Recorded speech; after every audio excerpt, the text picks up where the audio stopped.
future of the Union in the referendum last year.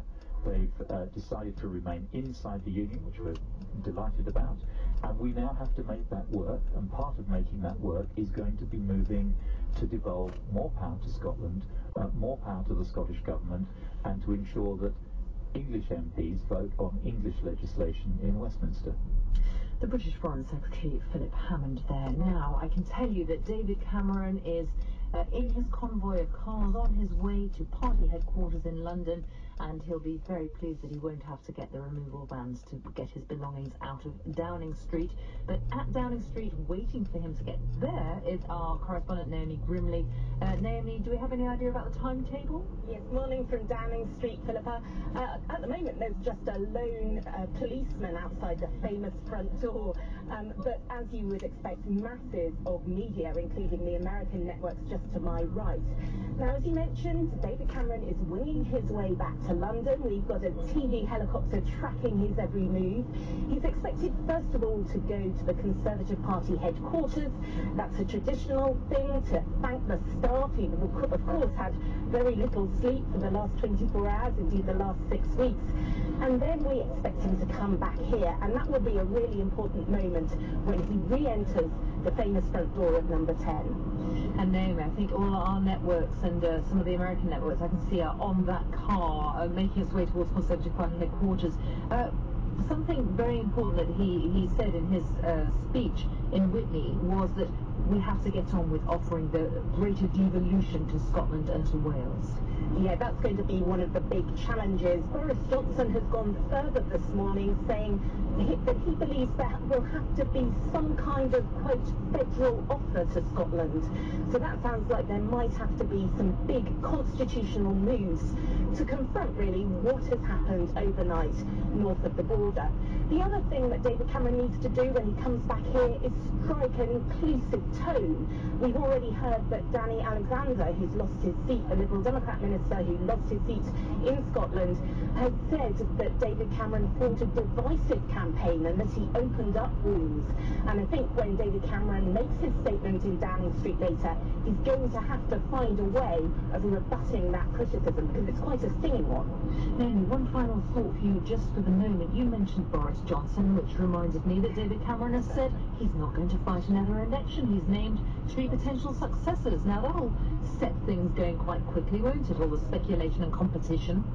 Well, he made this throwaway remark during the election campaign that he didn't expect to be more than a 2-term Prime Minister. So like you say, there'll be lots of speculation.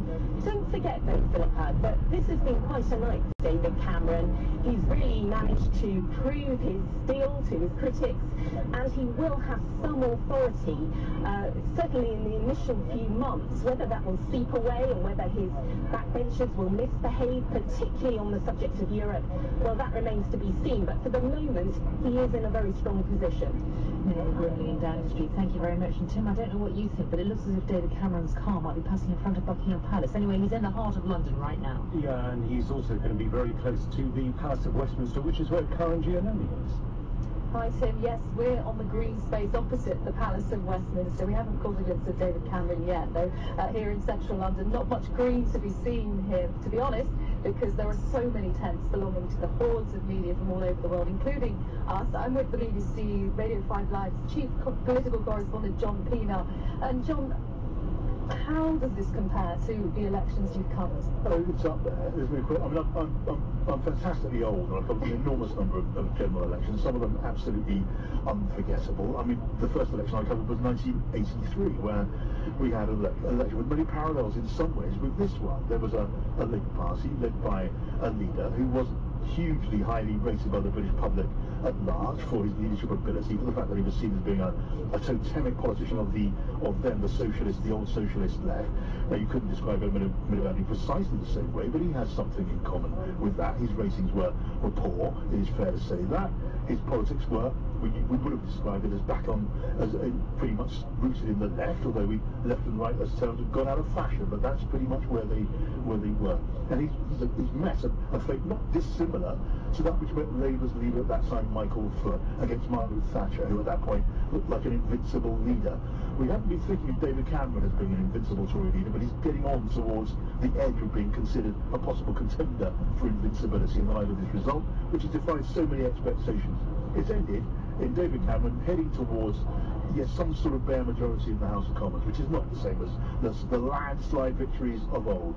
And it will leave him, as time goes by, vulnerable, I think, on some issues, to his own right wing, who will be agitating, I think, before seem very long, on the issues which are precious to them, including the question of Europe. Remember, David Cameron has promised to have a referendum on British membership before the end of 2017. But it will go down, I think, with more than a chapter in contemporary British political history, the 2015 general election.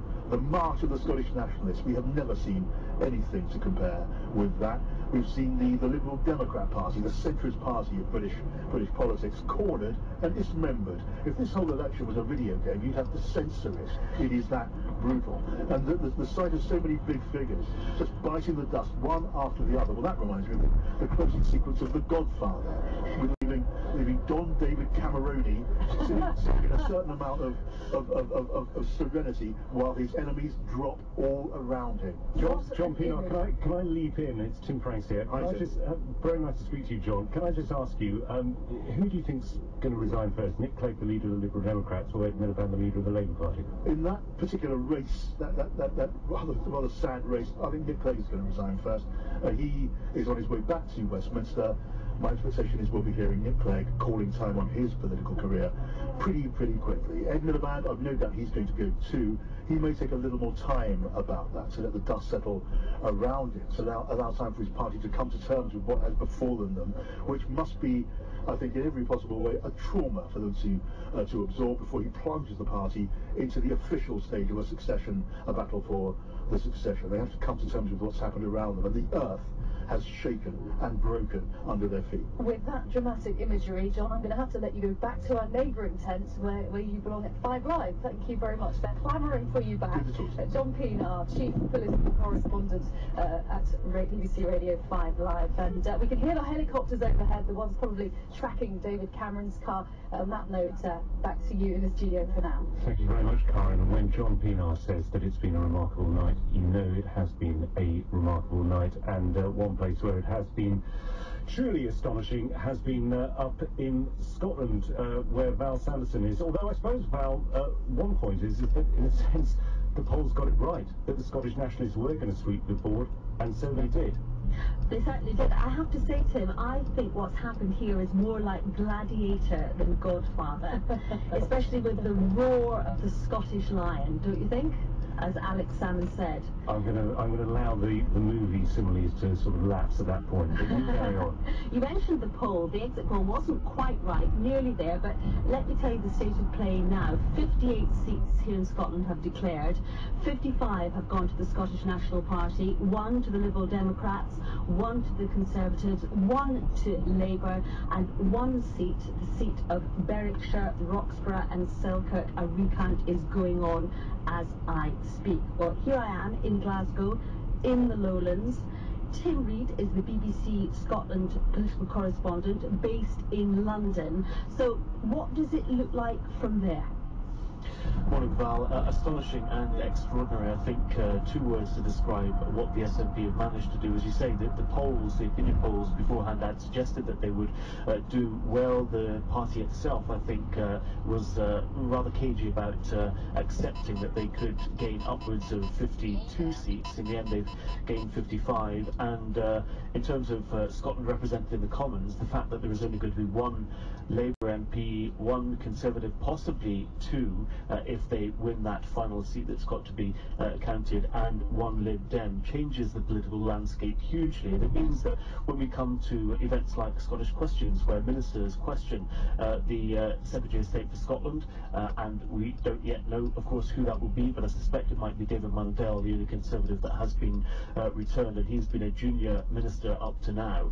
There will simply be 55 SNP MPs questioning that minister, along with a couple a handful of others. So that will change things phenomenally. And of course, the SNP stood on a campaign banner of being anti-austerity, and they will be facing a Conservative Party which is obviously promising to carry on the cuts that need be. So there will be that dynamic in the Commons. And also, we've heard, as Neil McGrimley said a few moments ago, that David Cameron has promised that devolution to Wales and to Scotland will be carried on. But of course, the SNP are looking for much more devolution than is on offer at the moment, and it was an offer that was made by the pro-union parties, who of course they have now defeated in Scotland. All those things to look forward to over the coming months.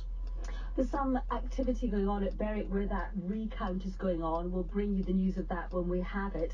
There's lots of extraordinary moments during the night. Lots of the big beasts of the political jungle fell. But we also saw some of the new stars, not just somebody like Nicola Sturgeon, who's really put her stamp on this election through the UK as well as in Scotland, but also people like the extraordinary 20-year-old Mari Black, a student who managed to win the seat of Douglas Alexander, Labour's election chief. Yeah, a phenomenal moment there. Douglas Alexander, of course, has been Labour's campaign strategist for many elections now, and very, very difficult night for him. He was magnanimous in his defeat there, praising her for the campaign that she has run, and not so some of those other Labour members who were defeated tonight. One of them